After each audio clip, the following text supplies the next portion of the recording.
Partly human monsters have always been fascinating. Mermaids were a mixture of a lovely lady and a large fish. The god Pan was half man, half goat. The Greek centaurs were half man, half horse. And to a certain extent, we still enjoy mixing animals and humans. Yogi Bear and Tom and Jerry are sometimes more human than humans. In this old book, called An Encyclopedia of Monsters, there's a collection of all the strange, half-human creatures that were once considered quite seriously to exist somewhere in the world. The lamia, a wild night creature of the forests with a woman's face and a scaly body. The manticora, a lion with a man's head and 3 rows of teeth, like shark's teeth. The satyr, a most rare and seldom seen beast. Big ears. 4 eyes. The dog-headed man. And the cat-faced woman. And many, many more. People with huge feet that turn backwards, people with tails, people with webbed feet, giants with 1 eye, peoples with faces in their chests and no heads. There seems to be no limit to our monstrous imaginations. But what's interesting is how ancient and how widespread these strange ideas are. The stories about wild men from the East with huge ears like elephants came to us from the ancient Greeks. But he appears again in the story of Sinbad the Sailor from the Arabian Nights, though now he's grown into a terrible giant as well. Even more strangely, here's a Chinese version of Big Ears. He comes from a very ancient Chinese book, the Shanhai Qing, written at about the same time as the Greek stories. And on another page, an odd Chinese creature without a head, but with a face in its chest. And even now, we still describe elves and pixies as having odd-shaped ears, and even Mr. Spock from Star Trek is recognizably from another world because of his large and pointed ears. But when these books were written, they weren't at all sure whether or not the people they described really existed. There's a lot of ancient stories about little people. This is The Mirror of the World, a book of wonders that was written in the Middle Ages and one of the first books ever printed. This chapter is called Of the Strange People of Ind, that's India. In every region, there be many peoples. There be a manner of people without wit, like madmen, which King Alexander named Goths and Magoths. Also, there dwelleth people that be horned, and people that are but 2 cubits high. This people is called pygmans, and be as little as dwarfs. Well, the ancient Chinese had similar stories about pygmans, and so did the Greeks, and they said these little people came from the mountains of India. There's no existing race of pygmies in India, but perhaps there once were. In the Colombo Anthropological Museum in Sri Lanka, among the primitive stone tools collected from the past are some very, very tiny stone axes. Were they used once upon a time by a lost race of little people? After all, it wasn't until 1887, less than 100 years ago, that the shy and gentle pygmy people of Central Africa were discovered by the West. Then groups of them were taken away from their forest homes and brought to Europe and dressed in children's clothes and stared at almost as if they were indeed creatures from some other planet. They quickly proved that they were as intelligent as you or I, when one of them learnt within a month or 2 of being in Europe to play the piano to the delight of his friends. Some thousands of pygmies still live in the forests of the Upper Congo, but as they are introduced to the ways of civilization and get clothes and houses to live in, so they tend to catch Western diseases and die. Sadly, in another 1,000 years, they may no longer exist, and then this ancient race of people will really become a legend, with all the mixed-up facts and fantasies that are part of most legends. Only 300 years ago, it was thought that baboons were at least partly human, and this is how they're described.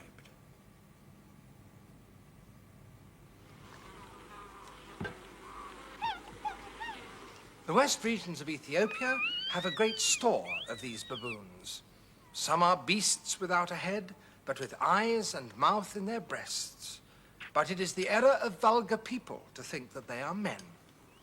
They know how to take kernels out of nuts, like men do, and find the meat therein. They also drink wine and eat venison, which they roast in the sun. Some there are able to read and write. They cannot speak, and yet they can understand the Indian language. Their heads are like dogs, and their other parts like men. But the dog-faced man of legend probably came from another place, from Madagascar. That's the home of monkey-like creatures called lemurs. And this is the biggest of them, the giant lemur. It's called the Indris. And this name itself has a strange history. The man who wrote this book, a Frenchman called Sonneret, was the first European to see an Indris. He was out with his native guides in the forest, and he heard them call out, "Indris, Indris," and point to the giant lemur. He jumped to the conclusion that Indris, therefore, must be the creature's native name, so he formally gave it that name. But what they were really calling out was, "Indris, look at that, look at that." The Indris is indeed hard to get to see. It lives only in one particular part of the forest, an area that is daily shrinking as the forest trees are cut down for their valuable wood. Long before you can get close to the animal, you can hear its strange cries. Sonneret said it was like listening to a child crying, but the creature itself is rather beautiful and very shy. Really very little is known about them, or why they should only be able to live in this small patch of forest. For when captured, they've never survived for more than a few days. The Madagascan authorities are trying to protect them, but unless we do learn more about them and their unique habitat, they may only too soon disappear altogether, and then no one will be able to say, "Look at that."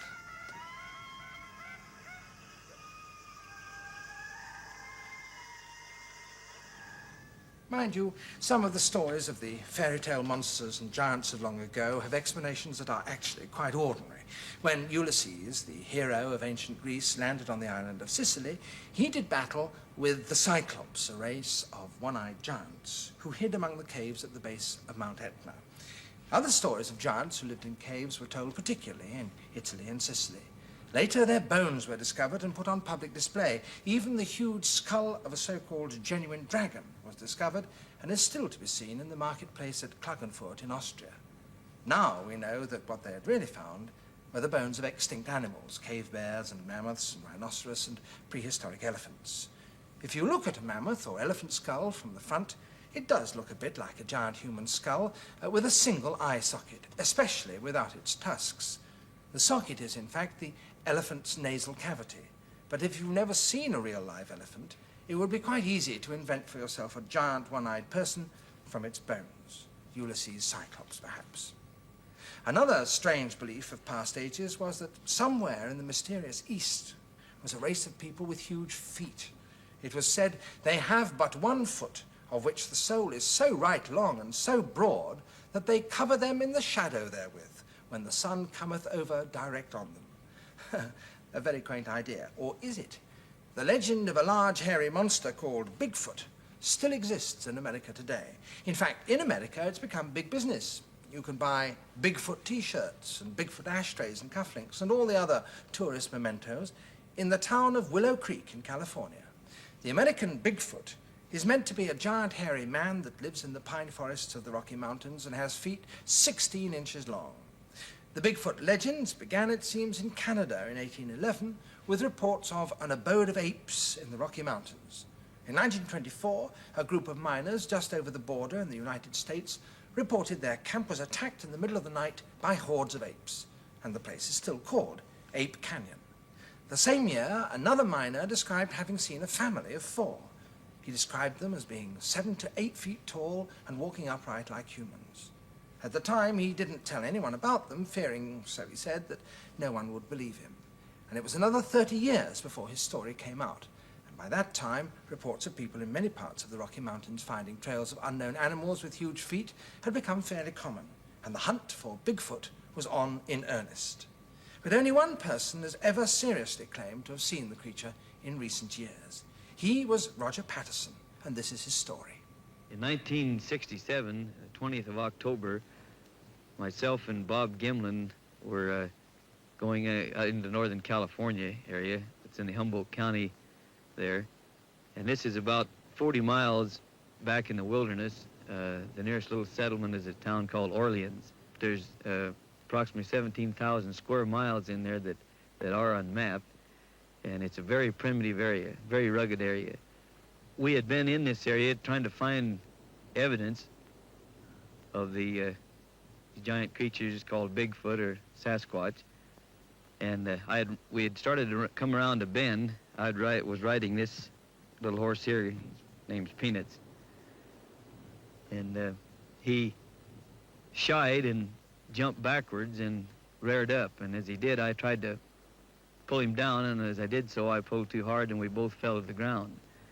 I was able to get up, and as I held the horse by the reins and come around him, I then looked over to my left, and I seen this creature, and it was standing by the creek there about 120 feet away from us.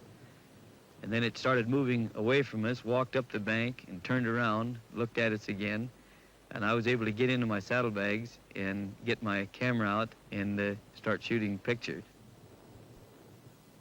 I yelled at Bob to cover me in case the creature did turn and attack us. At this point, when I was able to start getting pictures, she had walked up the bank and was going on across this sandbar. The creature was massive. I would say that it was 7 to 7.5 feet tall and probably 350 to 500 pounds. It was taking an average of 43-inch stride walking, and they measured 14.5 inches long, each print, and 5.5 inches wide. But what did Patterson actually see? Perhaps someone was playing a hoax on him. It's happened before. 700 years ago, when Marco Polo visited the East, he wrote, "Certain people make it their business to catch a species of monkey having a face resembling a man's. They shave off its hair, leaving it only where it grows naturally on humans, in such a way that they have exactly the same appearance of little men. They sell these to trading people who carry them to all parts of the world."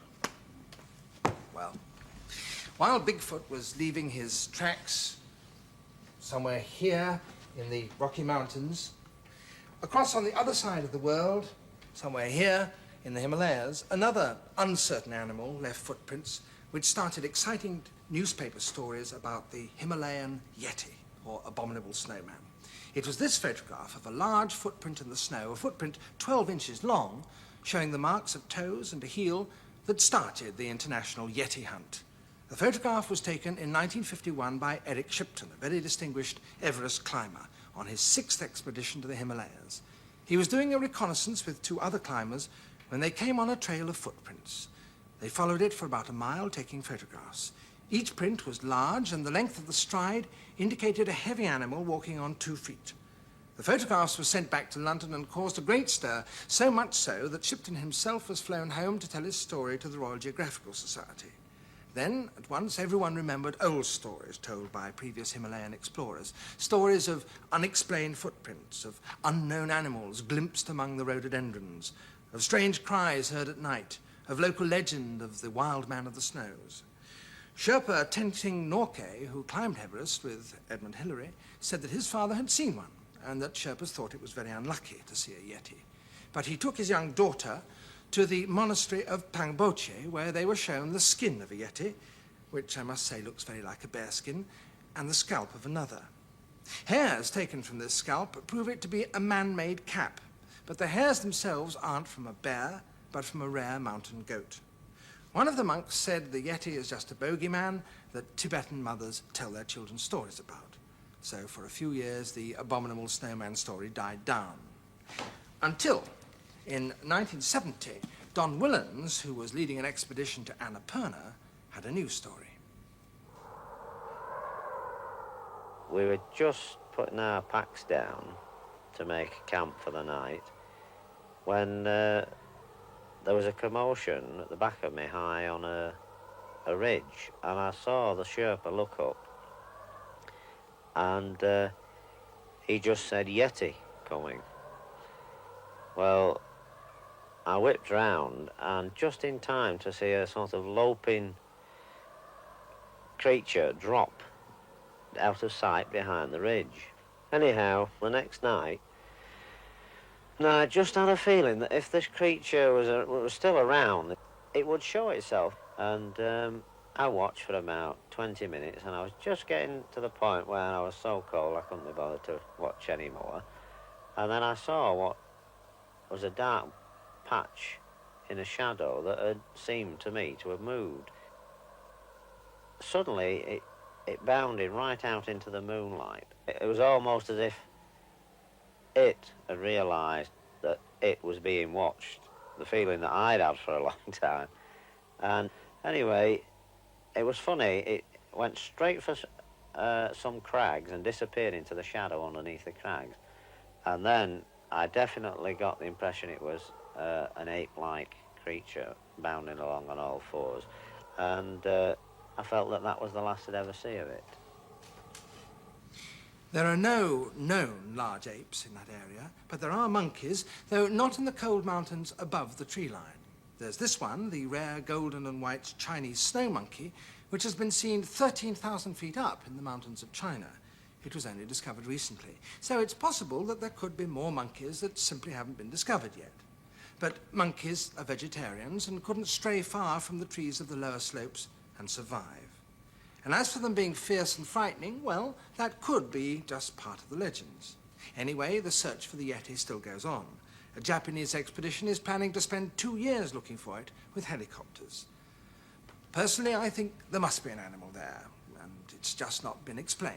I'm sure it's not a hoax. But perhaps the abominable snowman does live in the dense rhododendron forests of the lower mountain slopes, and not among the snowfields where it's usually looked for. And that's why no one has found it yet. Only last week I was having a meal with a young American scientist who just returned from the Himalayas, and he told me that one morning when he woke up, he found outside his tent a trail of large footprints. Whilst he'd been asleep, some large animal had passed by. Coming on a set of unknown footprints can be very scaring. I remember when I was in the jungle of Borneo, I was working with a famous zoologist, John McKinnon. For some years, he had been making a close study of orangutan in the wild. To get close to them, he had lived in the forest with them, moving and eating and sleeping when they did. And so he had become a sort of forest man, quite at home by himself with his animal companions. Then one day, as he told me, he was down by the edge of a river when he came on an unexpected set of fresh and perfect footprints. He couldn't decide whether they were human or animal, but he had never seen anything quite like them before, and quite suddenly he was very, very frightened. The forest that he had come to know so well was suddenly full of the unknown.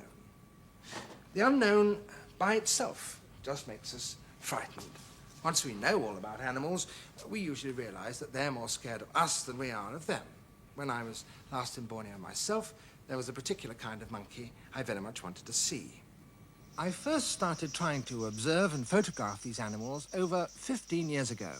Again and again, I had had no luck.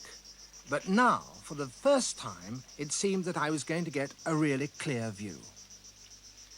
This is a truly rare sight, for this monkey is hardly ever seen alive outside Borneo. Only about a dozen individuals have ever lived for any length of time in captivity.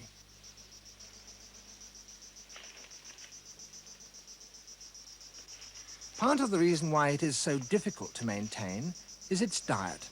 Here in the wild, it dines every day on the Soneratia mangrove. And from the rate at which they were all stuffing the leaves into their mouths, it was clear that they needed huge quantities every day to keep going. It's likely that the mangrove leaf is not particularly nourishing, except when taken in quantity. However that may be, to the proboscis monkey, it's almost an essential. The effect on these particular trees was severe. The old male was taking the last of the relatively untouched branches, and the female up in the bare branches at the top was reduced to searching for leaves one by one. Farther downriver, we could see that the family as a whole had stripped and probably killed all the mangrove for several hundred yards downstream. It seems that this troop must have been feeding in this particular patch of the mangroves for weeks.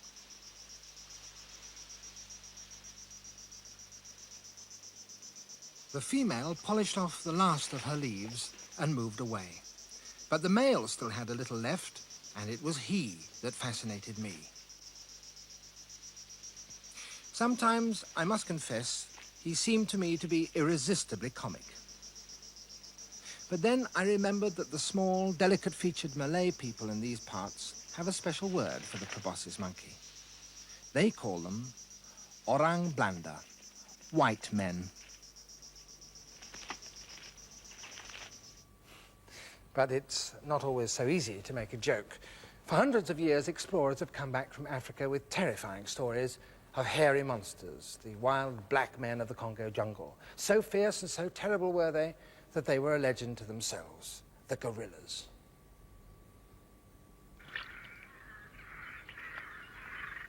Now they've been studied at close quarters, and we know that they're very big. An adult can be 6 feet tall, and the most manlike of apes.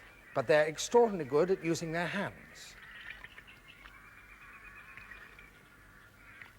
But far from being fierce and dangerous, they're shy vegetarians and live with their families in the deepest jungle, as far away from man as possible.